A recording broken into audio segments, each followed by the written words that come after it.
Hello guys, so welcome back to our channel. Dora Atelier Jewelry sent me these 3 items or 3 jewelry that I'm gonna show you today, so I'm excited for that. Dora Atelier, they have a variety of selections of fine jewelry, from earrings to necklaces and bracelets and rings. It's perfect for gifts or for special occasions as well. So I'm gonna show you guys each one of what they sent me. They asked me to choose 3 items and this is what I chose, and I'm gonna link their website down below, and also the jewelry that I'm showing you today, I will link it in the description box below as well. So now we have, this is a flower pearl with pendant necklace. So yan, look at that guys, it's super nice. So if you guys are into jewelry that is affordable for the quality, you can check out Dora Atelier jewelry store. So I'm gonna try it today. So this is a flower pearl pendant necklace. So it's really nice. And then we have another necklace. So ayan, this is the handmade necklace. Look how pretty it is. It's dainty. It's like round. It's perfect for any occasion as well. So the last one is our bracelet.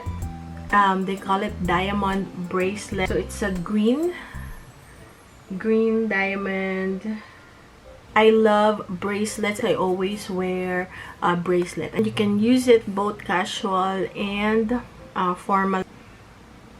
So thank you, Dora Atelier. This is my first ever collaboration with Dora's Life of Luxury.com. So I'm going to link everything in the description box below, and also the 3 pieces of jewelry that they sent me that I showed you guys. Don't forget to check out Dora's Life of Luxury.com, and see you guys next time.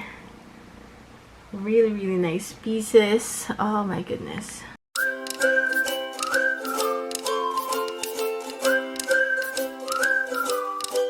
Hello guys, sobrang madilim kasi may bagyo. Tinamaan na naman tayo ng bagyo. So magdadala lang ako ng tubig, yan, nag-ano na ako. Nag-ipon na ako ng tubig para sa garage house. Parang gabi. Madilim.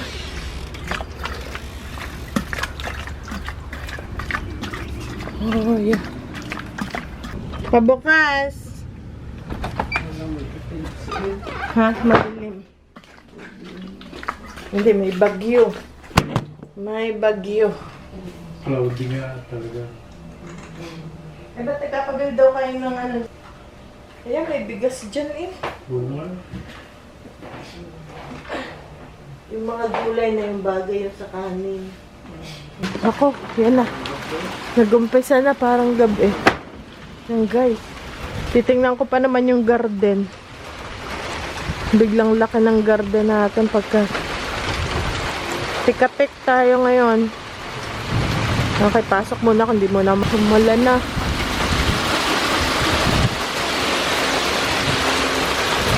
It's raining. I kind of like it when it rains. I like the sound of the, yung iba nanlulumo pag ano ko gusto ko. Ito ang dilim. Yun, kumukulog-kulog. Bukas tayo na ilaw. Alas 9 ng... Actually, wala pa alas 9. 10 till 9. 10 till. Yan. So, ngayon, dito muna tayo sa ating kwarto. Nag-aayos-ayos kasi ako. Yung mga hanger na di kailangan, akin munang itatabi. Okay? Okay, guys. May bagyo na naman kami. Tag-ulang kasi pag gantong April, May. Pero maganda yun sa garden. Oh no. That's okay. That's okay. It's good for the garden. Yeah. Okay, guys. Okay guys, so ngayon pagkatapos umulan, 2 araw na umuulan guys. So ganito, hindi ako nakapunta kahapon. Kasi kahapon umulan, tsaka no 1 araw. So ngayon ako nakapunta. Bibisitahin natin ang ating garden. So from last time na pinakita ko to guys, sobrang laki na niya ulit. And ito pala is nakakain ito. And can you open the Kuya, Ben, can you open the ano? I know! It gets bigger. There's So let's see. Radishes, look. It's not ready Wow. yet. We have to wait till it gets a little bigger. Yeah, look at that. Amazing. Right? Ayan, oh. Ano lang yan? Binudbud lang ng asawa ko. Kasi yun daw, yung bata daw siya, yung nanay niya. Ganyang magtanim. Bubudbud lang isang hilera ang mga buto. And then, yun na.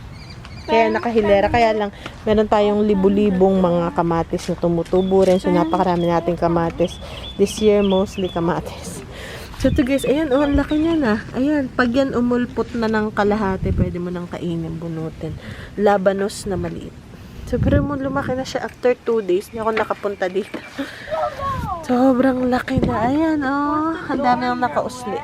Ito naman, mga beets. Sabay-sabay. Beets yan, beets. Tapos, meron din itong red beets. Ayan, oh. Yung mapula red beets naman yun. Tapos, yun. Yung maninipis ang dahon is carrots. Tapos, andito si Mama Cat. Lalabas na siya. Tapos, ayan na. Oh my goodness, ang ating ampalaya.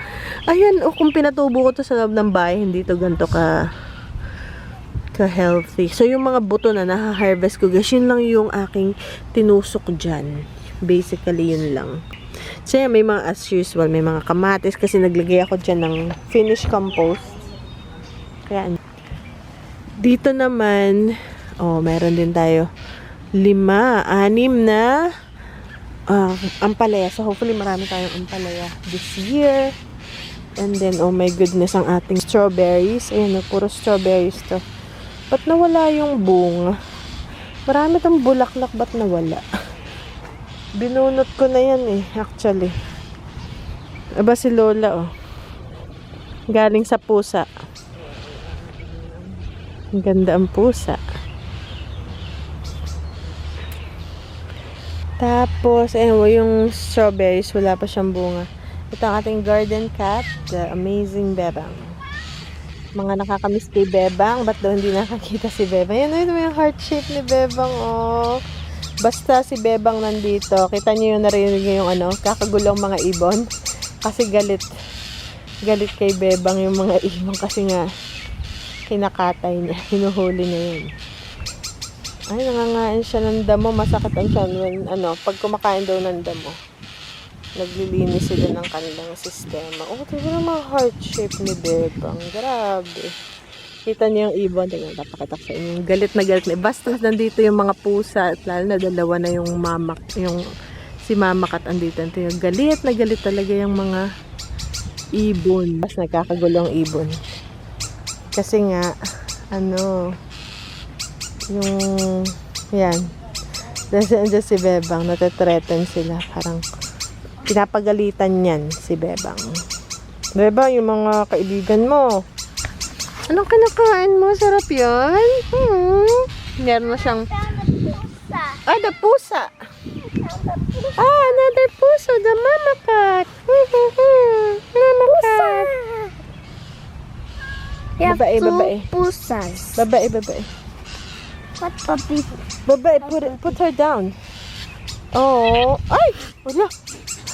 Bebang! Ito kasi yung orange cat friendly yan eh. Very calm lang siya. Hoy, may nasa ng kanyang flea collar? Oh, man. I told you yesterday. What happened? I got rid of the dog leash. The what? I hooked the dog leash to her, and then I told you yesterday. Did you tell Daddy? Yes. She needs a flea collar or else, nako. Allah. Daddy has 2 more the same flea. The Seresto? Ganda, o tingnan niyo yung ating garden doon. She's cooking. Ben, she might get mad. This is a good thing. Ala, no, she's not cutting This anymore. is mushroom fire. Nag-exercise si mother. Maganda nga ng panang malamig-lamig.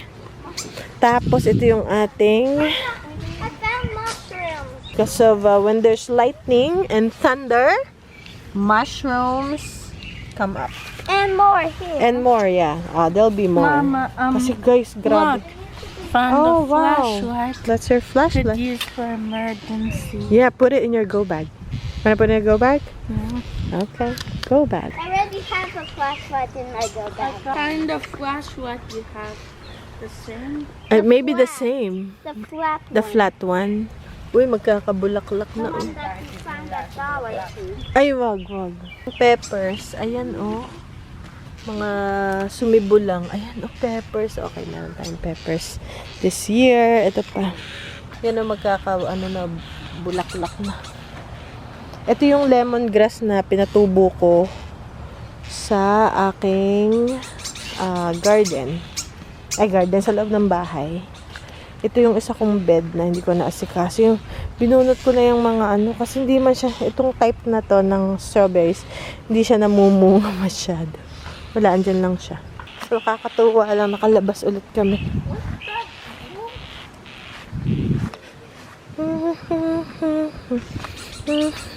Nako, ayan na nga. Ito na nga. Ayan! Ito yung, oh yeah, okay, wait lang. Ito yung tinransfer ng asawa ko galing sa bed. Ang laki na, oh. Maliit lang yan. Tomato. Yeah, daddy transferred it. Ito rin. Transfer din siya. Puro kamatis yung... Look at that cilantro. Wow, yeah, this is done. This is done. And some more. Yep, oh my goodness. Yeah, cilantro garden. Ayan. Bubunutan ko to ng damo. I know. Yeah, all cilantro. Ito pa, potatoes. Cilantro. Yep. Wala na rin to kasi uminit na. Ito yung hina-harvest ko rin. Ayan, biglang bumukadkad yung mga bulaklak. Ito yung maasim na blackberry. Itong pink ang color. Maasim to. Pang juice to or something. Kailangan ng asukal. Pang jam ito. Pareho pala to. Naku, wala na kami dito daanan. Kaya ayokong taniman to kasi wala na kami madadaan. Ito, tinanim din ng asawa ko to. Yung matamis, ito yung puti na, basta puti, matamis yan. Ayan na, oh. So, ito yung matamis. Meron ditong grapes sa ilalim na biglang sumibol. Siguro galing pa yung sa ugat. Ewan ko, hindi ko alam kung nandiyan sa ilalim. Okay, so meron tayong konting, hindi kasing dami last year, pero at least meron.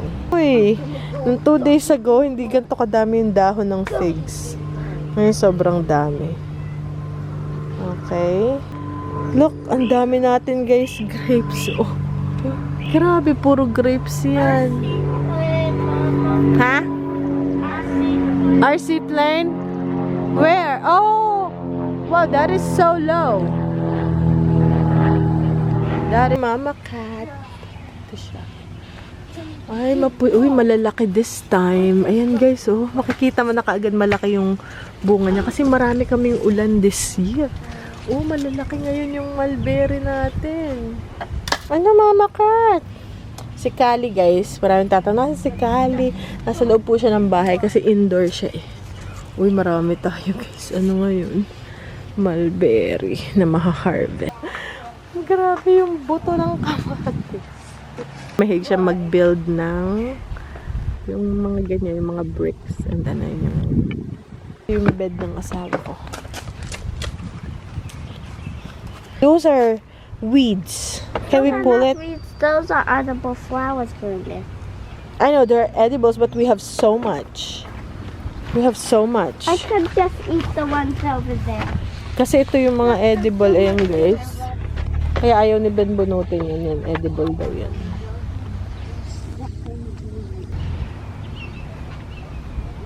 So yan guys. Ben! Talaga naman, alam mo naman ng mga bata. Ayan.